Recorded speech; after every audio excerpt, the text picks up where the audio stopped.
Alright, so today looking at I got a Paramount HCA-120XA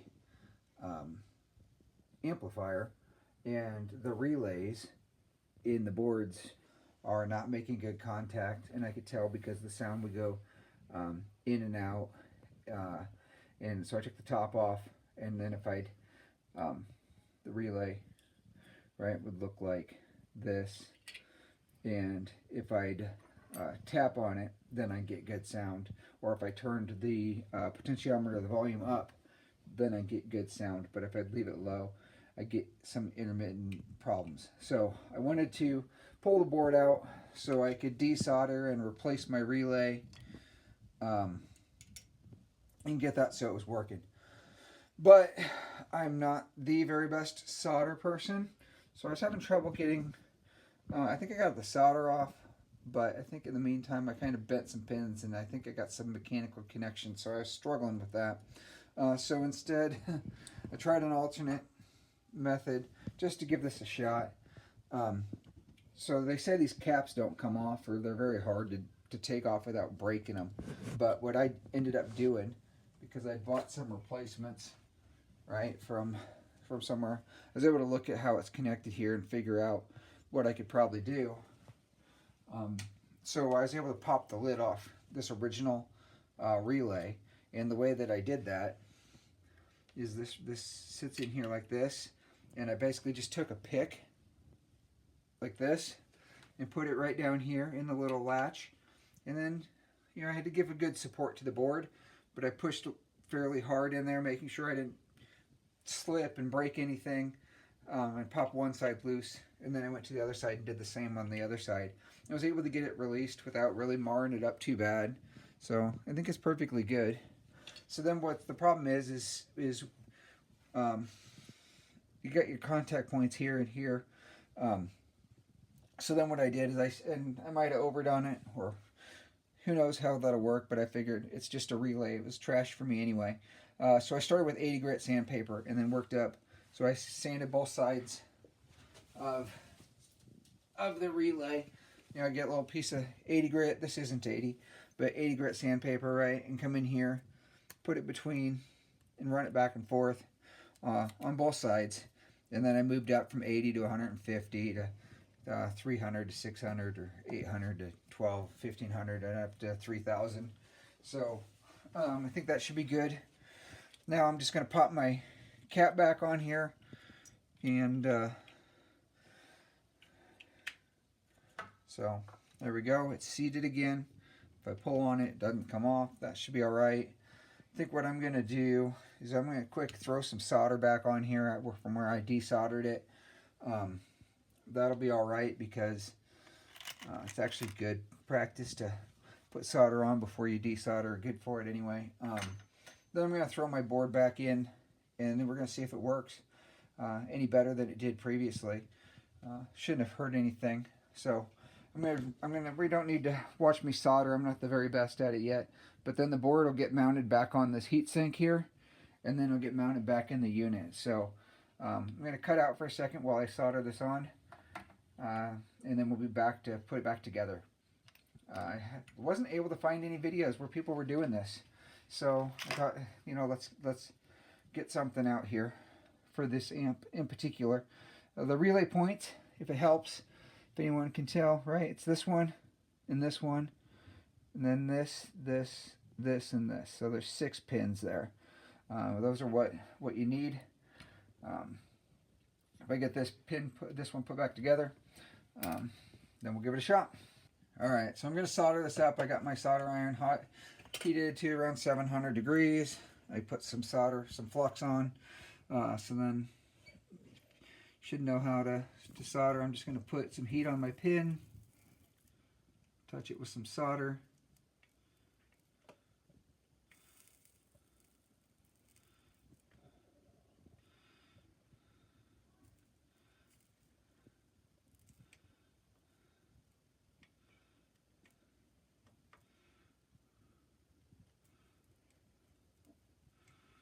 And then repeat for all the 6 pins.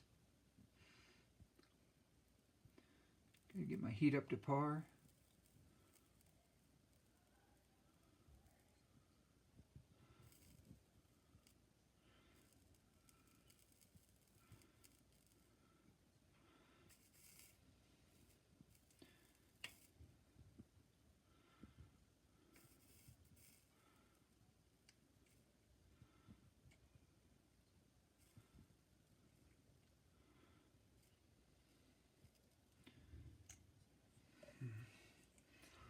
feel like I'm not getting it hot enough.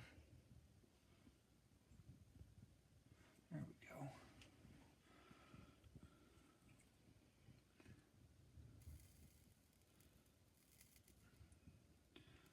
So like I said, I'm not an expert solderer, but the videos I've seen basically say it's easier to use a larger tip because you're able to conduct enough heat to actually get your pins up to temperature. And obviously you want to use flux so your solder flows to the right place. So put a little flux on these top 2 pins, get them soldered back in.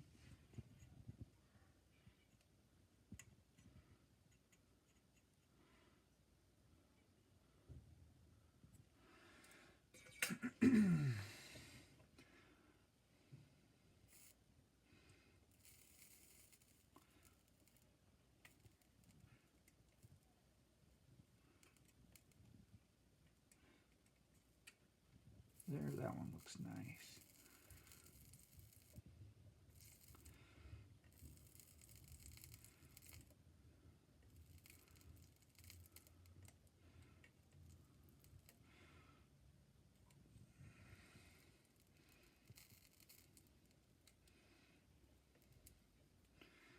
There, finally getting the hang of it.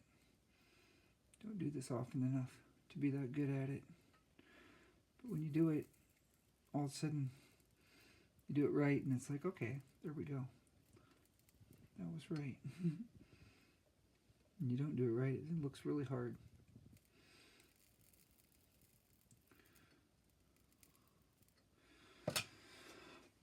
But I think we got them all. This one looks like it's just a little light. But, alright, I think we got them all soldered. So I'll just clean it up a little bit and then we'll put it back together. Alright, so now I'm just going to take my screws out and make sure I know where they go. So I put them in right. These 3 have washers on them. So you want to retain those washers and know that's where they go. That one's got a little plastic washer in addition, or a little like gasket. This one's got a washer. This one's got a metal lock washer. So they all so far have a metal lock washer, and the 2 not dead center ones have the little plastic bushing thing as well in here, just in case you lose track of what goes where. And then these are the same as the first 3. So I know we're doing this in reverse order, but you'll figure out how to do it the other way around. So this just goes on here. Well, I got to take off the last few screws here, don't I?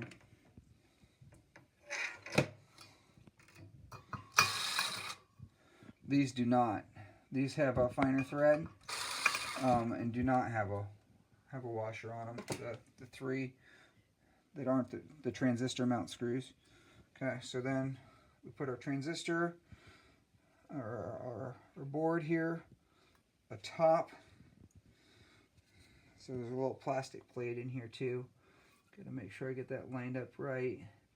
Not quite sure what these plastic things, they must help with like the thermal transfer, because the whole point of the heat sink, right, is to pull away the heat from the transistors so they don't go bad.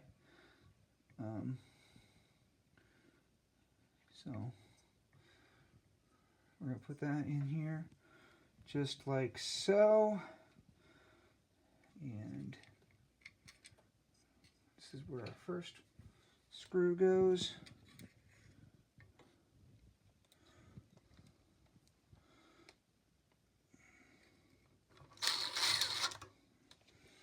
Voila. Second screw goes right in here. Third screw is right up here. Then we start putting in our transistor screws. save those for a little bit. I'm going to put in these. So that thing is right there. This guy goes right here. This guy goes right here. Then we get these three. That's not great. Probably can do, hopefully you're a little better with your fingers than I am if you're doing this.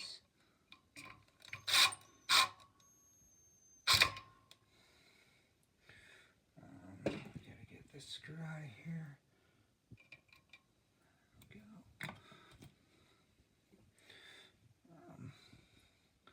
It's probably better just to use a screwdriver and not an impact so you don't accidentally over tighten these. I think I just lost my lock washer, so I'm gonna have to come back to that one. Oh, that's because that was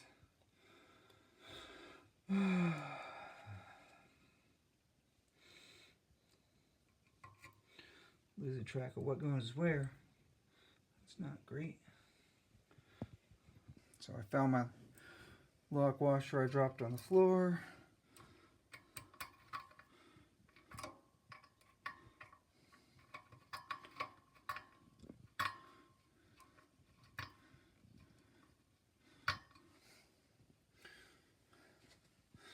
This isn't lined up quite perfect with the I must have accidentally shifted that little piece of thermal transfer around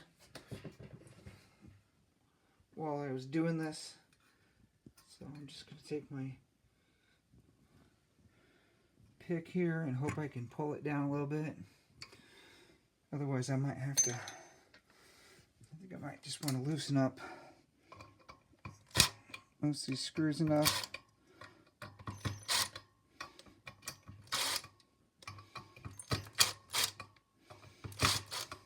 Just enough so I got some play.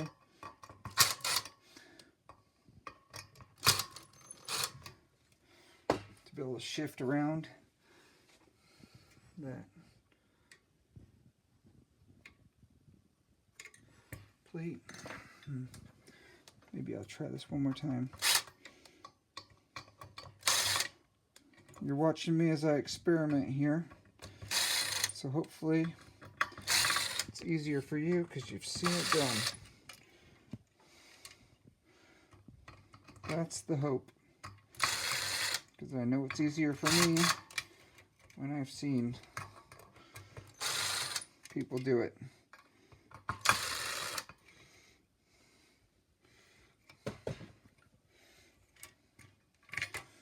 So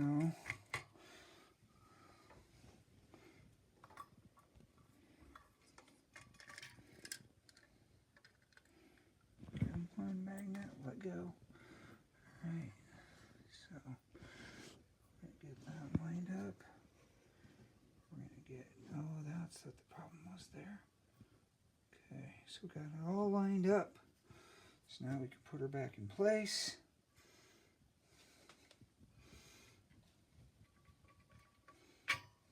Things are looking dandy. Dandy, dandy.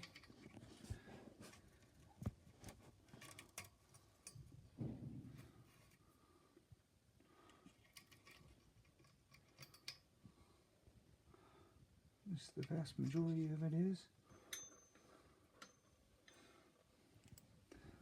Some screw went missing, but we'll find it.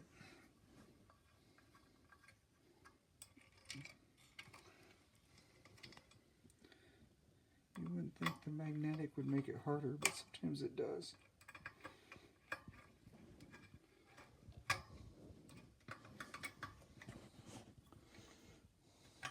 Alright, I think we're getting to almost be able to call this a success.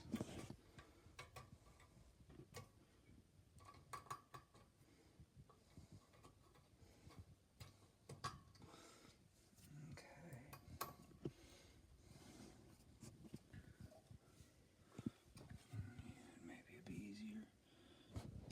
them in here like so.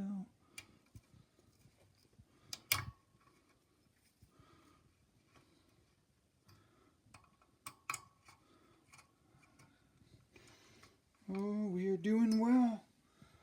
We are now doing well. At least I think so. Alright. This guy's a little crooked. Don't know what happened there. But we'll straighten him out.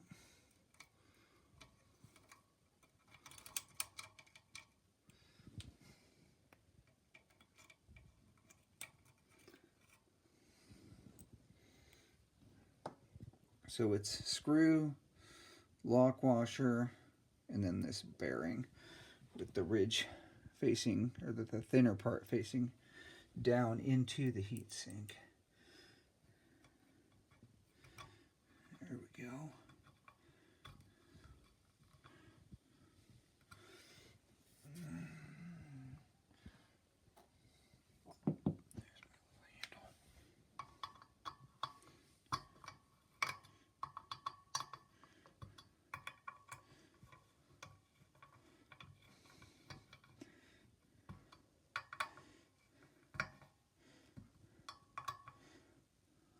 Better.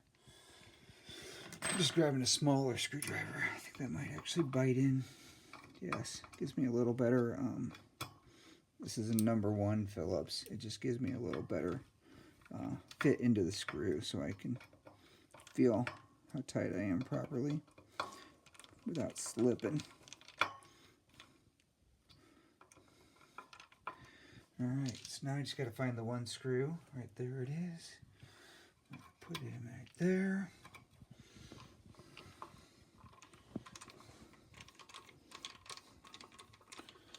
And we are getting real close here. If I knew this was the absolute final time I was messing with this, I would have put some of the thermal paste on here. But just because I'm just trying to see how that cleaning that relay works, I didn't mess with that this time, because I'm thinking I'll end up taking this back apart one more time. On the end, we got a clamp. This one's a little bit different. So it goes on there, then use the clamp, and then the screw.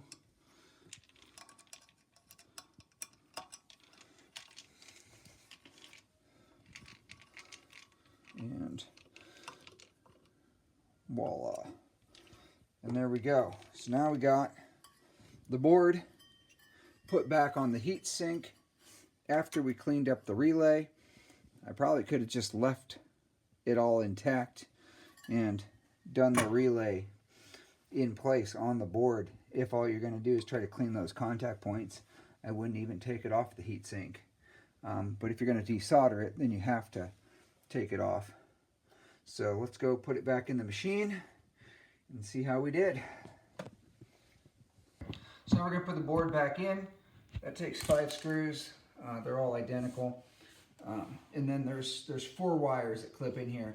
So we got this one here, this 2-pin, this 3-pin, this 5-pin, and then another 2-pin over on this side.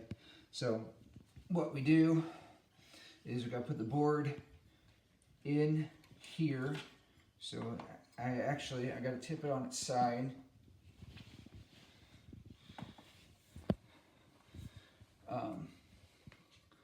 Because then what happens is the board gets put in like so.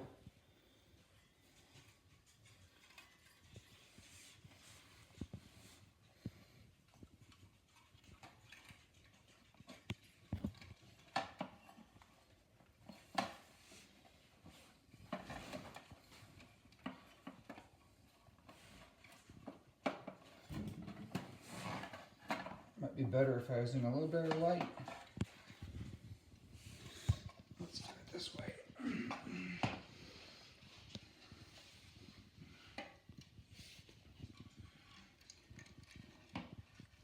Just trying to make sure I don't pinch any wires here. It's a little bit of a tight fit, but not horribly bad.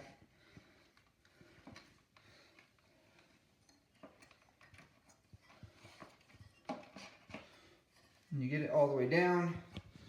Then these 5 screws go in from the back side through the bottom and into the bottom of the heat sink,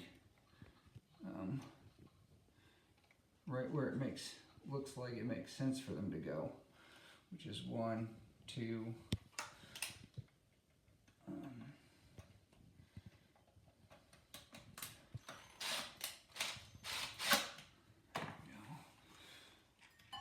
so now they got one in, it's a lot easier.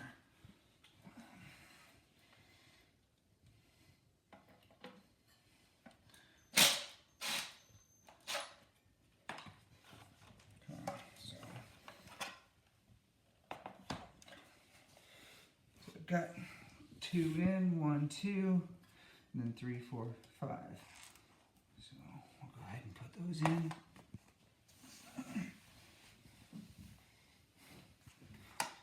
Pardon my mess.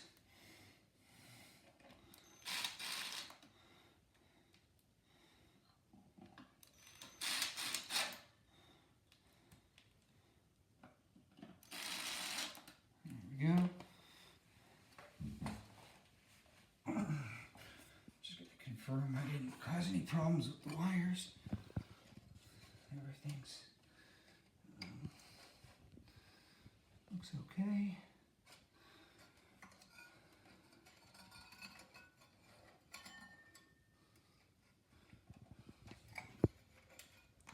So this 3-pin goes right here, just like this. You'll hear it click in. The 2-pin goes about halfway down here.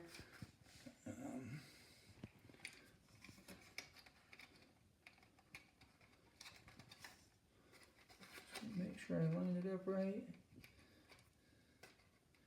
You hear that one click in.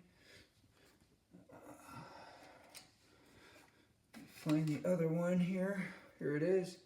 The 5-pin comes right up here. You can see it underneath these 2 resistors.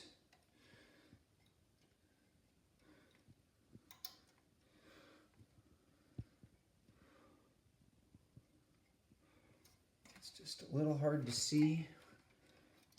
If I bring my face around over here, it's a little bit easier.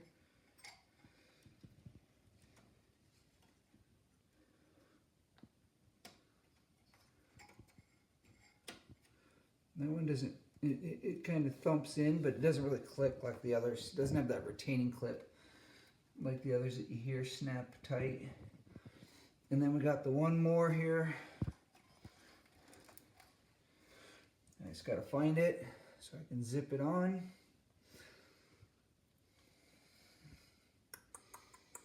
And where's it at? Oh, right here. And so throw that guy in here. Snips in real good. Alright, so then it's just a matter of putting the cover back on. This is a 5-channel, hence you see the 5 boards. 1, 2, 3, 4, 5. Got the main power board and the transformer, obviously, and then the little board up here for the lights, and the board back here for the outputs. And I'm sure everyone can figure out. If you can't figure out how to take the top or put the top back on, then you probably shouldn't be doing any of the stuff we're talking about. But top goes on like so. Some of these are a little different than others. This one has,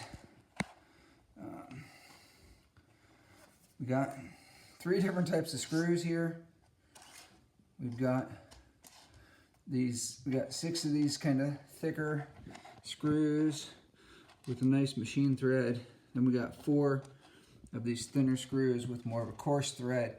And then we got 2 here with the oh man, machine screw head, I guess is probably what you'd call it. So I'm trying to remember, the 6 obviously go on the sides because there's 3 holes on each side. So throw those on the sides. 1,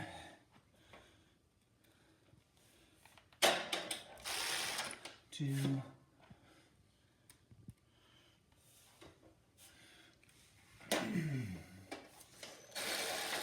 3,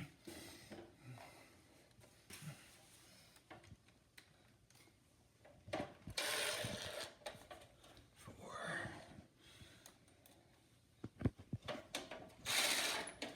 5,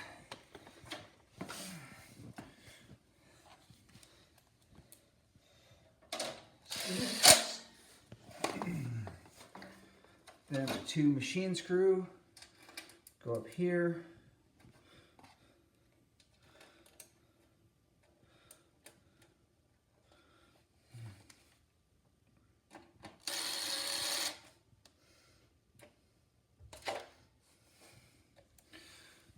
Just a hair bit.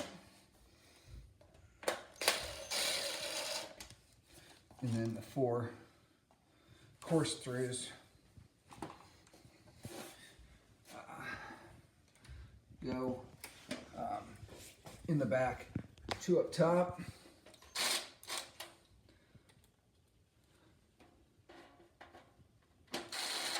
and 2 on the sides.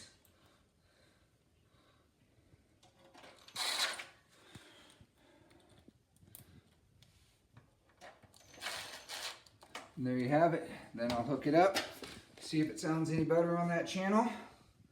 Depending on results, we'll do the others, or attack desoldering and resoldering in the new relays a little more diligently.